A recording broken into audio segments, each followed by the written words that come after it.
Hi, I'm Stuart. Welcome to my YouTube channel. If you've been here before, welcome back. If it's your first time here, thanks for coming and looking at my video. Either way, I appreciate you coming here. In this video, I'm going to talk about falling into a reading slump and what got me out of it. I'm going to talk about a couple of realizations I came to, and I'm going to talk about what I'm going to do moving forward. January was just an okay reading month for me. I read 5 fiction books and I enjoyed each of them, but none of them really blew me away. And I read 2 nonfiction books, one of which I loved and the other I liked a lot. My solution after realizing I fell into a reading slump was to read the following 2 books. I thought the solution was to read low-stakes books. That's why I picked these 2 books. I'm not going to review the books. I'm just going to talk about what they made me realize about my reading. The first of the 2 books is Midnight Sun by Stephanie Meyer. This book is a retelling of the Twilight story from the perspective of Edward.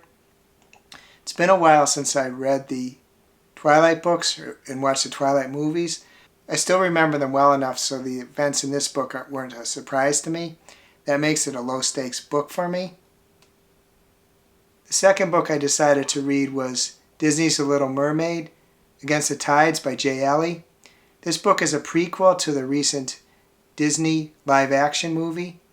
I haven't seen that movie yet, but because this book was based upon a Disney franchise, I knew that things would turn out well for the characters at the end of the book. That made it a low-stakes read for me. It had a little bit more tense moments than Midnight Sun did for me, but it still didn't have that many. I try to borrow books from Libby and Hoopla when I can. Often the reasons I borrow them from there is because I get recommendations from booktubers. A lot of the books are quite popular, so they have long waiting periods before my haul comes through. And by the time they do, I don't often know what the book was about or who recommended it. One of these books was The Last Tale of the Flower Bride by Roshani Chakshi. The whole for this recently came through for me and I started reading it. From the beginning when I started reading this book, I became engrossed in what was happening. I'm not done with the book yet, so I'm not going to review it here. I've read about 60% of it.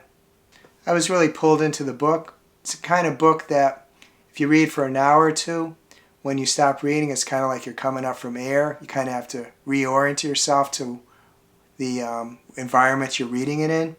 You maybe blink once or twice to reacclimate yourself to your surroundings.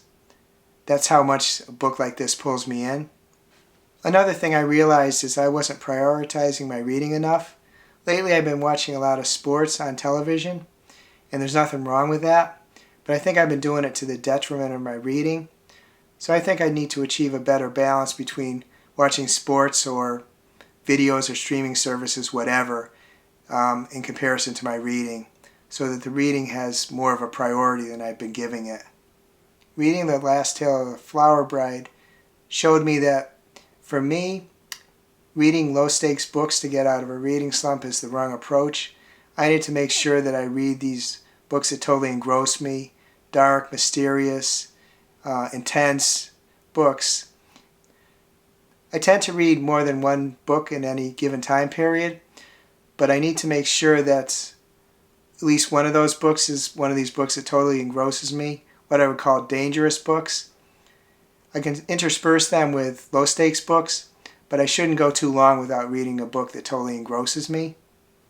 Going forward, I'm going to make sure I don't shy away from the dangerous books, the ones that I might be scared of reading. And I'm also going to make sure I give my reading more of a priority over other things I do for entertainment, especially the things I view.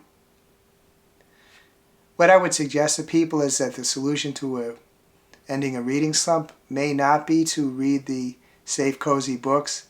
It may be to read the books that really engross you, the books that really draw you in, the ones you might initially be scared to read. If you enjoyed this video, please like and subscribe. I plan to upload videos about once a week, mostly talking about books, but occasionally I'll talk about other stuff in my life. I hope you have a wonderful day.